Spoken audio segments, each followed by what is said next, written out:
This is breaking news from CBS 11.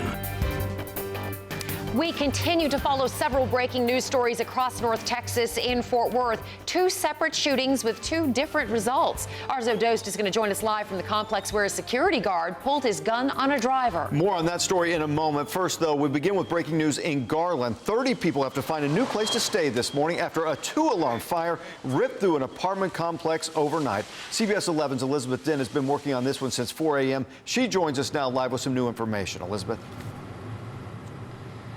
Russ, and I have learned from the fire investigator that the roof of this building collapsed, and you can see right here several firefighters still on scene, and all of that white stuff on it is dripping with water and the foam that they had used to try to put out this fire. They were here for more than 4 hours. Now, even though the fire is mostly out, we're now heading into the 5th hour since firefighters were called out, and they are still looking for hot spots to douse with water. Even though they're mostly done, they're still here on scene. We want to show you video from earlier. This call came in shortly after 1:30 this morning. While investigators have yet to determine what exactly started the fire, they say it did start from inside a first floor unit and then spread to the second floor all the way up to the roof. No one was hurt. That is a bit of good news. However, 8 families, that's roughly 30 people, are now without a home. One man tells me that sadly he was unable to save his 2-month-old kitten and his mother's 10 birds because his first instinct was to wake up his family members and his neighbors.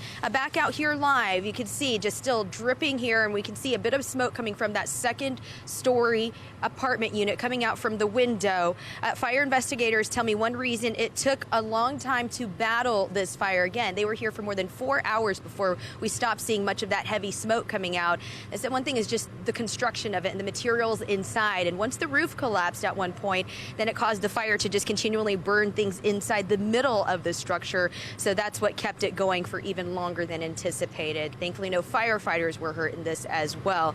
And we'll give you all the latest if we get any more updates from here. For now, live in Garland, Elizabeth Dinh, CBS 11 News. Thank you, Liz. We have got another hot day on tap today, but are we officially going to cross that 100-degree line? Let's check in with meteorologist Scott Patchett. What do you say, Scott? We're going to get close. I don't think we're going to make it all the way up there because we're seeing our winds tapping into some cooler air down towards the southeast. More on that coming up a little bit later on, but this morning you can see we're cloud-free across parts of North Texas and across the Metroplex. Sunshine's out in full force, and we have temperatures right now sitting at 77 in Keller to still 80 in Addison and 81 in Dallas, but we've cooled down a little bit this morning just after the sun has come up. We're at 72 in Mesquite to 73 in Terrell, and across North Texas, the same story. Our temperatures are sitting in the mid to the upper 70s across the majority of our reporting stations. So hour by hour, our temperatures climbed their way up to 85 degrees at 9 to 92 degrees by noon, on our way up to the upper 90s today. And we have rain in the extended forecast. You know that already. I'll talk about the reason why in just a few minutes. Chelsea's here now to talk about the reason why you might be a little bit late to work in some spots. Yes, we have a very busy morning for you guys. Time now 6:32 as we take a look over to this fatal crash. We've been mentioning this to you all morning.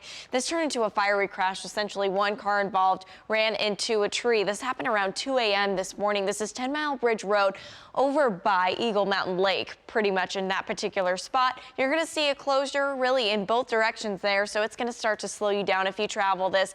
No easy alternates for this one here, but if you're going to be making your way either northwest or southeast, you may want to use Highway 199 to get around, or even take Boat Club Road. Those should help you. East or westbound lanes, you may want to use Azle Avenue instead. I have some other alerts to give you in a few minutes, but right now we'll send it back to you. All right, thanks very much, Chelsea. 6:33 in Fort Worth, police are investigating a deadly shooting. Officers found a man shot in the 3800 block of Maurice Avenue at about 11 o'clock last night. The victim died a short time later. No word yet on a suspect in this case. Fort Worth police also investigating another shooting overnight. This one happened at an apartment complex on the city's east side. Landed 2 people in the hospital. Arzo Dost joins us now live with a story that you saw first right here on CBS 11. Arzo.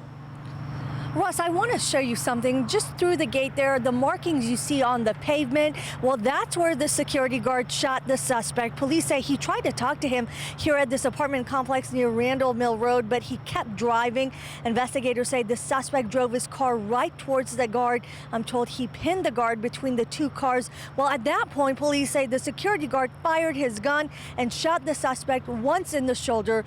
The suspect was rushed to a hospital by ambulance, and I'm told he will be okay this morning. Meantime, the security guard was also taken to the hospital, and I'm told he had a bruise on his leg, and really he just wanted to be checked out. At this point, it is not clear if the suspect lives here at this apartment complex, or really what he was doing here. We're trying to get more on that. Live in Fort Worth, Arzo Dos, CBS 11 News. Arzo, thank you. New this morning, Tarrant County investigators are working to figure out what caused a deadly crash near Eagle Mountain Lake overnight. Deputies say a driver slammed into a tree on 10 Mile Bridge at about 2 o'clock this morning. The vehicle caught fire. The victim's name hasn't been released. Later today, the medical examiner may confirm the name of the man killed in a fiery crash. It happened on East Lancaster and Boswell Drive in Fort Worth yesterday afternoon. Police said the driver of the pickup crossed into oncoming traffic and hit an SUV head-on. A woman told us that the driver of that SUV was her son-in-law, who was on his way to pick up his kids. He's the best dad in the world.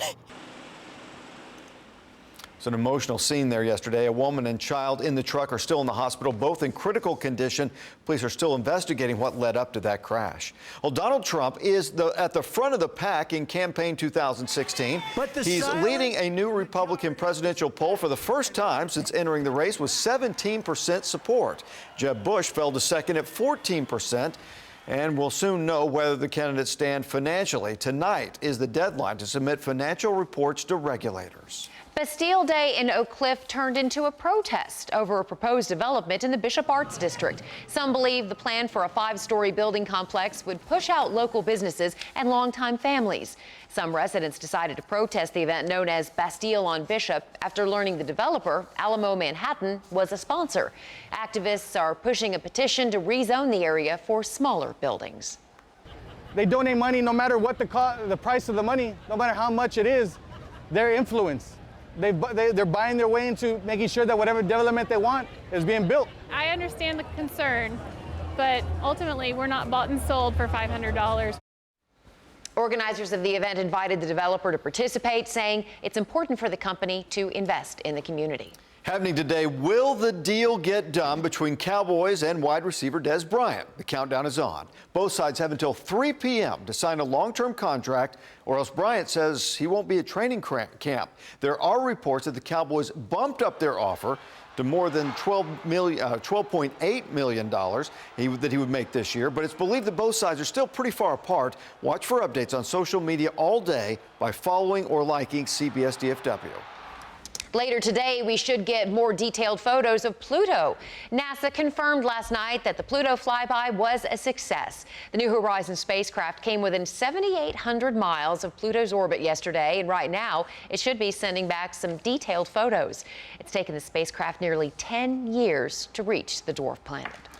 A cemetery becomes a hot topic in Collin County. Coming up, why one side says this fight should be a learning opportunity for the other. And caught on camera, a drug lord escaping from his prison cell. We'll show you the moment El Chapo made his bid for freedom. 6:37 on this Wednesday morning. Our radar is dry here in North Texas. It's a different story well off to the north. Storms are riding on the north side of this ridge of high pressure sitting over us. It's keeping us hot. But we have rain in our extended forecast. We'll talk about the reason why in just a few minutes, Chelsea. I'm watching the roadways for you guys as we take a fly. If you're wondering what it's going to take you from 30, making your way westbound from 35W over to Loop 820, only 10 minutes as of right now. I'll give you a full look at drive times and traffic trouble spots in a few minutes. Stay with us.